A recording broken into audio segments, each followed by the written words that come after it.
안녕하십니까?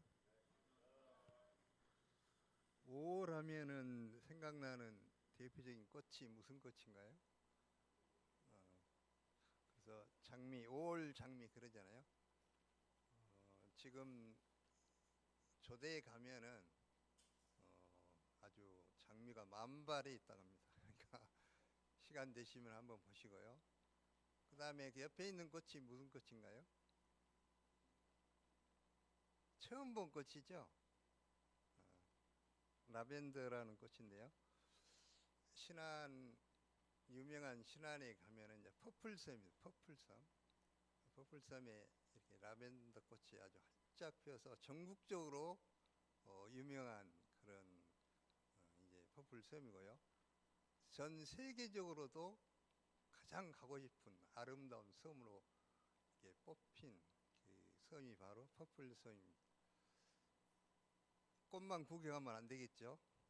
어, 이제 우리가 그동안 기도하고 하나님께서 은혜를 주셔서 바이블 하우스를 이제 우리가 계약을 하고 얻게 됐습니다. 그래서 지난주 주일 예배 끝나고 이렇게 많은 우리 동역자님들이 가셔서 청소를 깨끗하게 이제 청소를 했습니다.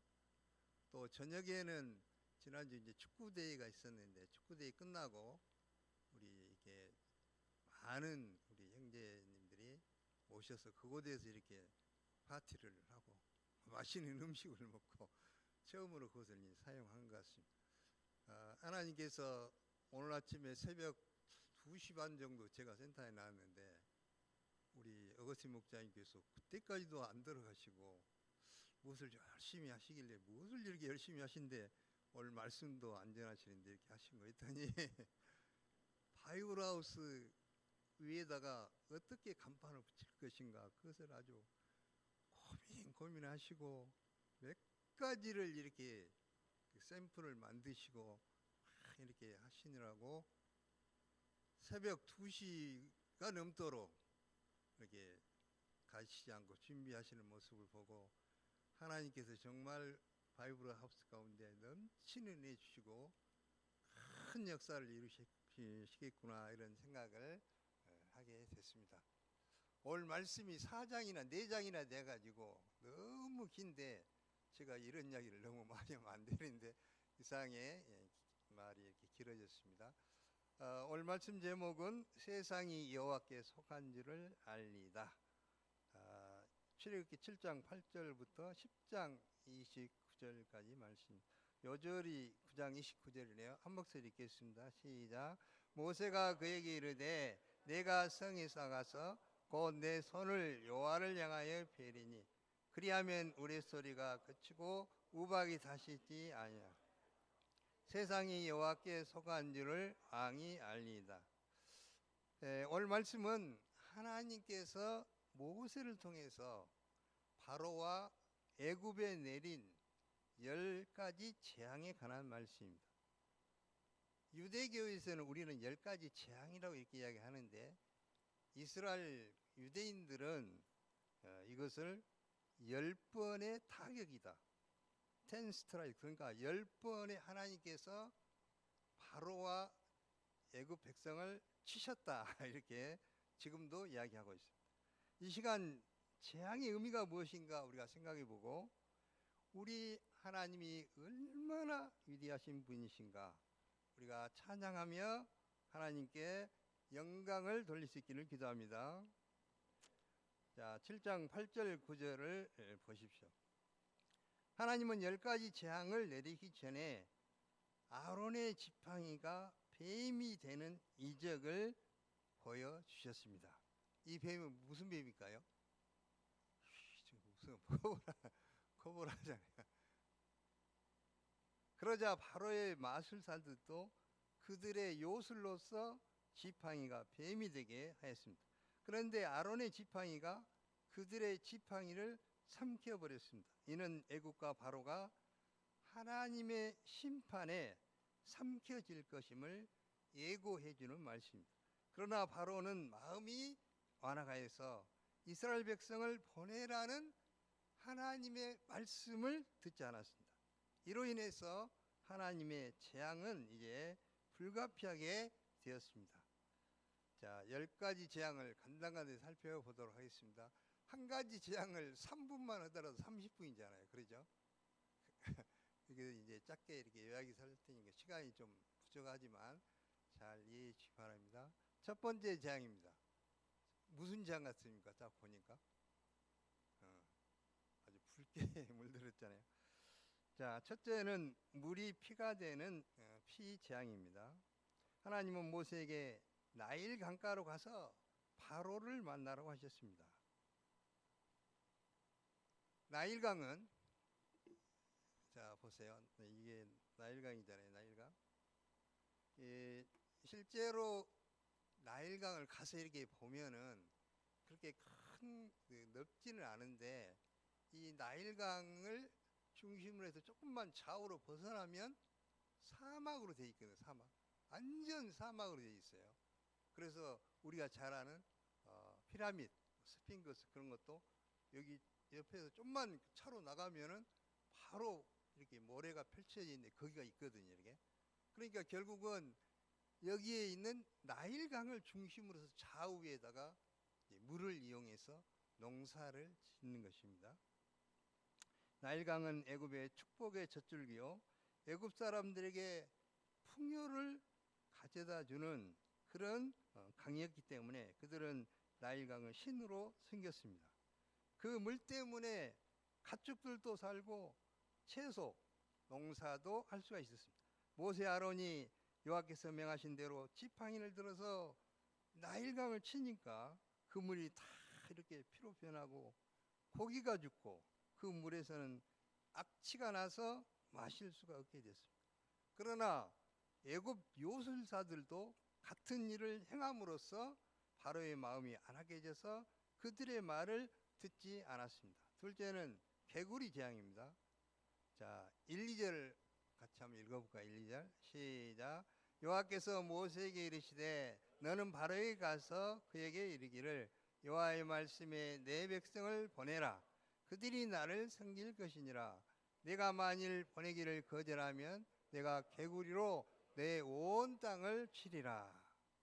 아론이 물들 위에 손을 내미자 개구리들이 올라와서 애굽 온 땅을 덮었습니다.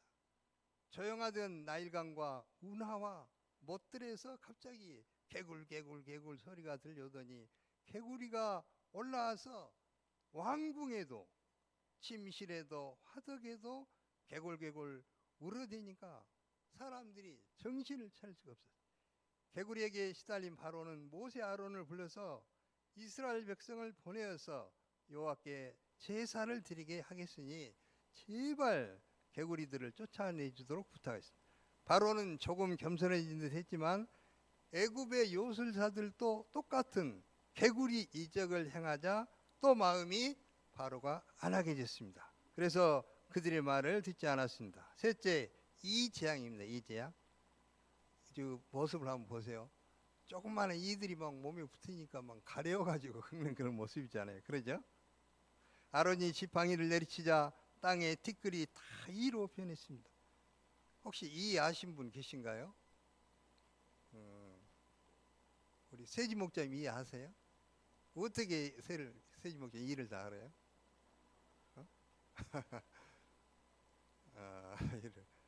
우리 오야 목자님 이가 어떻게 생겨서 어떤가요?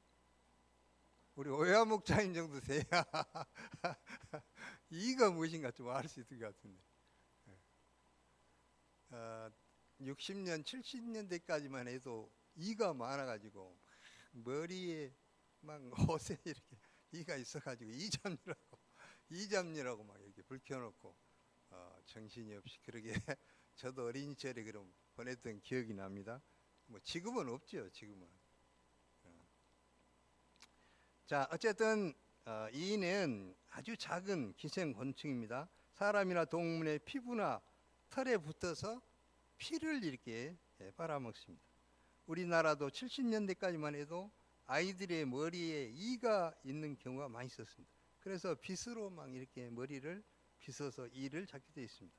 이가 올라와서 사람과 가축에 달라붙자 사람들은 가려워서 견딜 수가 없었습니다. 바로와 신하들이 옷을 벗은 채로 이를 잡느라고 정신이 없었습니다. 또 이들이 사람과 가축에서 이렇게 피를 빨아대니까 너무나 간지럽고 괴로웠습니다. 더구나 이 재앙으로부터 애굽의 술사들이 이제 따라서 하지를 못했습니다. 애굽의 요술사들도 이를 만들지를 못했거든요. 그래서 이는 하나님의 권능이다, 하나님이 하신 일이다, 이렇게 요술사들도 고백을 하기 시작했습니다. 그러나 바로는 여전히 안아가에서 모세의 말을 듣지 않았습니다. 네 번째는 파리 재앙입니다. 파리 재앙을 내리시기 전에 하나님은 사전 경고의 메시지를 아주 정확하게 그들에게 주셨습니다. 그 시점은, 파리가 이제 재앙이 생길 그 시점은 내일이라고 이렇게 또 명시를 하셨습니다. 그리고 이스라엘 백성이 거주하는 고센 땅에는 파리가 없게 하심으로 이는 하나님이 일으키신 재앙이다, 이것을 분명히 그들이 알도록 하셨습니다. 하나님은 애굽의 온 집이 파리떼로 가득하게 하셨습니다. 무수한 파리떼가 바로의 궁과 그의 신하의 집과 애굽 온 땅에 아주 가득하게 덮이게 됐습니다. 우리가 파리 한 마리만 들어도 신경 쓰이는데 여기 보세요. 막 파리가 막 날아다니니까 얼마나 힘들었겠어요. 그러죠? 견디다 못한 바로는 모세와 아론을 불러서 타협안을 제시했습니다. 제사를 드리되 광야로 나가지 말고, 그러니까 애굽 땅을 나가지 말고 이 땅에서 제사를 드리면 좋겠다, 이렇게 제안. 그러나 모세는 바로의 이러한 타협안을 거절하였습니다. 재앙이 끝나자 바로는 또 다시 마음을 안강하게 해서 이스라엘을 보내지 않았습니다. 그래서 다섯 번째 가축의 죽음 재앙이 드디어 오게 됐습니다. 하나님은 다시 바로에게 내 백성을 보내라고 하시고 그들이 하나님을 섬길 것이라고 하십니다. 바로가 만일 보내기를 거절하고 억지로 이스라엘 백성들을 잡아놓으면 바로의 가축, 곧 말과 나귀와 낙타와 소와 양들을 심한 돌림병으로 치시겠다고 하셨습니다. 당신은 농업사였기 때문에 가축들이 얼마나 귀했겠어요? 가축은 애굽의 경제적 기반이자 농경과 운송 수단의 필수적인 그런 자산들이었습니다. 특히 이 재앙은 생명을 직접적으로 치신 첫 번째 재앙이었습니다. 그런데 돌림병으로 애굽의 모든 가축은 죽었으나 이스라엘 자손의 가축은 하나도 죽지 않았습니다. 바로는 이스라엘 백성이 살고 있는 고센 땅에 직접 사람을 보내가지고 일을 확인해 봤더니 정말로 고센 땅에는 가축이 하나도 죽지 않았다는 것을 확인했습니다. 그럼에도 불구하고 마음이 여전히 완강하여서 백성들을 보내지 않았습니다. 여섯째, 악성 종기 재앙이요. 이번에는 사전 경고 없이 하나님께서 재앙을 내리셨습니다. 모세 아론이 화덕의 재를 두 움큼을 가지고 하늘을 향해서 딱 날리니까, 뿌리니까 재가 애굽 온 땅에 티끌이 되어서 애굽 온 사람들의 그 사람과 짐승에 붙어서 악성 종기가 발생했습니다. 애굽의 요술사들에게까지 악성 종기가 생겨서 모세 앞에 그들이 설 수가 없었습니다. 이번 재앙은 짐승뿐만 아니라 사람에게까지 악성 종기가 생기는 그런 무서운 재앙이었습니다. 일곱째, 우박 재앙입니다. 하나님은 우박 재앙이 앞서서 사전 경고하시면서 재앙의 목적, 왜 우박 재앙을 내리는가, 목적과 심각성에 대해서 상세하게 그들에게 가르쳐 주셨습니다. 우박은 이전과 비교할 수 없는 아주 강력한 자연재해였습니다. 하늘에서 갑자기 주먹만한 우박들이 아주 비처럼 쏟아져 내렸습니다. 그러자 사람들 마음속에 마치 세상에 종말이 온 것처럼 깊은 두려움이 임했습니다. 우박에 맞은 사람들과 짐승들이 아주 즉사하거나 치명상을 입었습니다. 특히 밭의 채소와 과일들도 다 상해서 먹을 수 없게 되었습니다. 바로는 두려워서 이것을 보고 떨면서 이번은 내가 범죄하노라, 여호와는 의로우시고 나와 나의 백성은 악하도다 하고 스스로 이렇게 고백을 하면서 제발 우박장을 그치게 해달라고 간청을 하였습니다. 그는 자기 죄를 인정하고 하나님의 뜻에 순종하겠다고 했습니다. 그러나 우박장이 그치자 역시나 바로의 마음이 완악해져서 이스라엘 자손을 내보내지 않았습니다. 그래서 여덟 번째 메뚜기 재앙이 이제 그림 한번 보세요. 메뚜기가 이렇게 막 메뚜기는 막 때로 막 몰려다니잖아요. 메뚜기 때 메뚜기 때 이게 시골에서 살아보면 한 메뚜기라 한번 지나가 보면은 메뚜기 다 갉아먹어버리더니 무서운 죄잖아요. 하나님은 모세 아론을 통해서 하나님의 말씀에 순종치 않으면 메뚜기가 모든 지면을 덮어서 사람이 땅을 볼 수 없을 것이라고 경고하셨습니다. 그리고 하나님께서는 우박 재앙 때 살아남은 채소와 곡식을 메뚜기 재앙으로 치셔서 아주 초토화시키고자 하셨습니다. 메뚜기 떼가 얼마나 많든지 땅을 볼 수 없었다고 했습니다. 재앙의 강도가 올라갈수록 바로와 신하들의 반응이 이제 조금씩 달라지게 됐습니다. 바로의 신하들 중에서도 재앙을 심각하게 받아들이며 하나님의 말씀을 두려워하는 사람이 생겨나기 시작했습니다. 말씀을 두려워하는 사람들과 마음에 두지 않는 사람들로 나누어지게 되었습니다. 아홉 번째 흑암 재앙입니다. 흑암 재앙이니까 아무것도 안 깜깜하네 보니까 그러죠. 모세가 하늘을 향하여서 손을 내밀자 캄캄한 흑암이 애굽 온 땅에 임했습니다. 이런 흑암이 애굽 온 땅에 3일 동안 지속됐습니다. 그러나 이스라엘 백성들이 살고 있는 고센 땅에는 빛이 있었습니다. 이전의 어떤 재앙보다도 분명하게 구별된 재앙이었습니다. 결국 바로의 최종 선택은 다 양보할 테니까 가축만 남겨두고 가라는 것이었습니다. 그는 여전히 물질에 대한 집착을 내려놓지 못했습니다.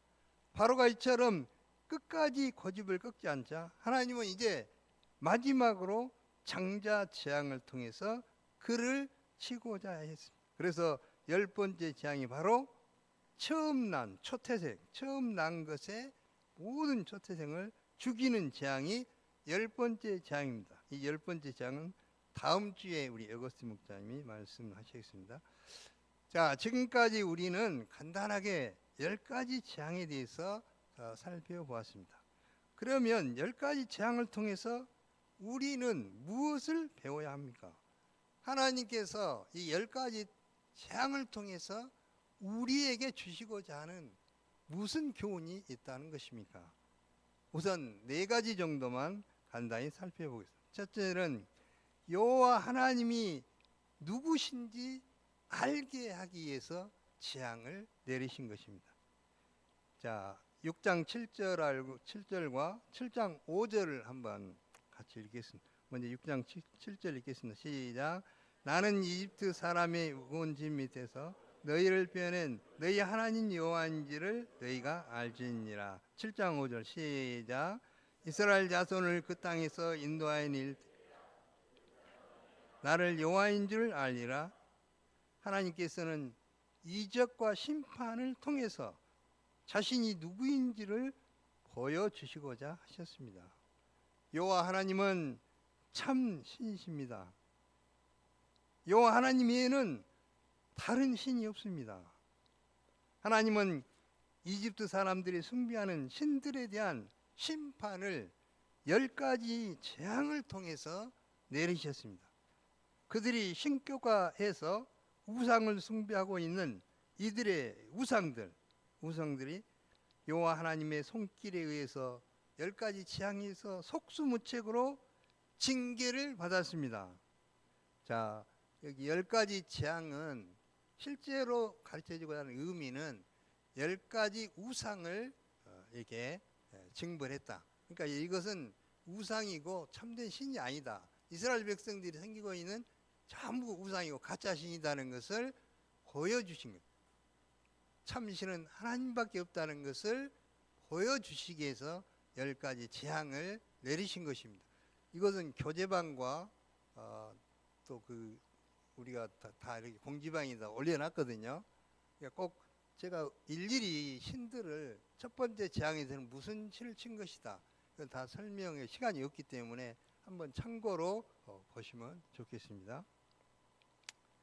이것은 여호와만이 참 신이시며 이 세계의 역사를 이끌고 나가시는 유일한 존재가 바로 여호와 하나님이라는 것을 증거하고 있는 것입니다.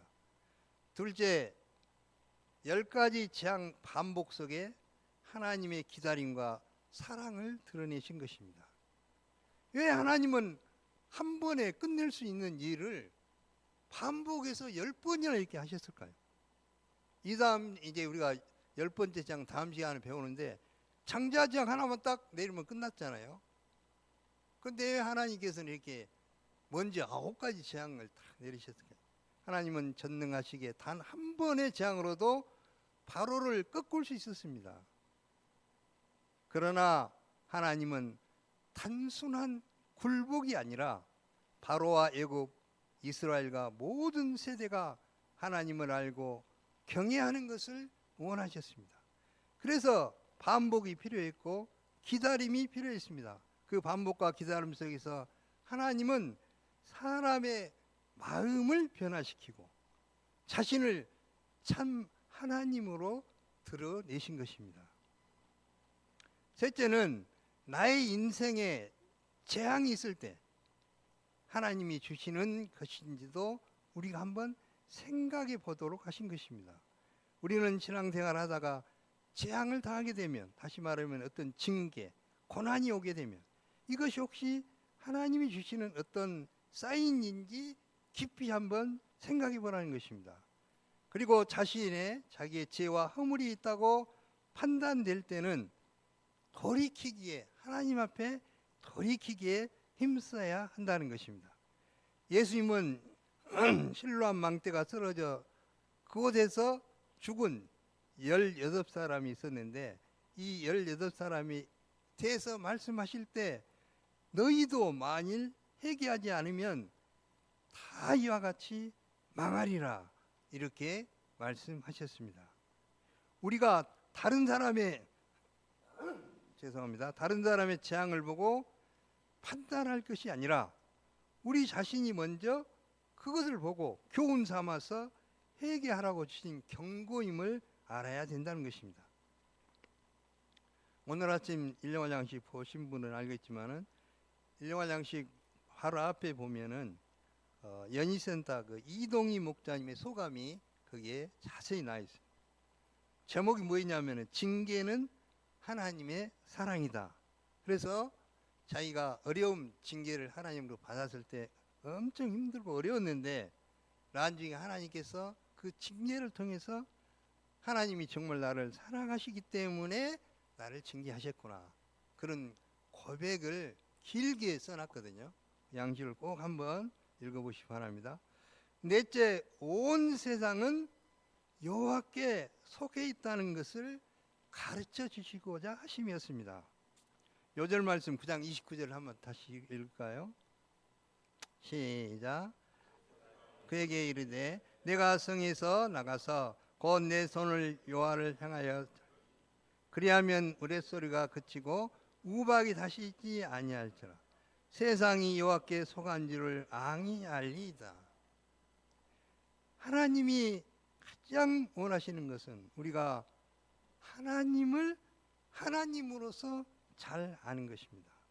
그래서 호세아 선지자는 우리가 여호와를 알자, 힘써서 여호와를 알자 이렇게 말하고 있습니다. 하나님은 우리가 하나님을 알도록 여러 가지 재앙, 문제, 고난을 허락하신 것입니다. 하나님은 창조주시오 스스로 계시는 분이십니다. 온 세상이 여호와 하나님께 속해 있습니다. 여호와 하나님은 우리의 경배와 찬송을 받으시기에 합당하신 아주 유일하신 신 여호와 하나님이십니다. 결론적으로 열 재앙은 하나님 자신이 창조주시며 온 세계를 다스리는 왕이심을 드러내는 이적이요 표징인 것입니다. 온 세상이 하나님께 속했으며 하나님은 살아계셔서 세상 역사를 하나님의 뜻대로 주관하시는 절대 주권자가 되십니다. 이 하나님을 모르고 거부하는 것이 모든 재앙의 시작이고, 반대로 이 하나님을 아는 것이 재앙을 피하는 길입니다. 하나님은 온 세계에 여호와 하나님의 이름을 알게 하시고 창조 질서를 회복하시기를 원하십니다. 우리가 이 하나님을 바로 알고 하나님 앞에 우리가 바로 살아갈 수 있기를 기도합니다. 요절 읽고 마치겠습니다. 9장 29절 다시 한번 읽겠습니다. 시작. 모세가 그에게 이르되 내가 성에서 나가서 곧 내 손을 여호와를 향하여 드리니 그리하면 우리 소리가 그치고 우박이 다시 있지 아니할지라 세상이 여호와께 속한 줄을 앙히 알지라.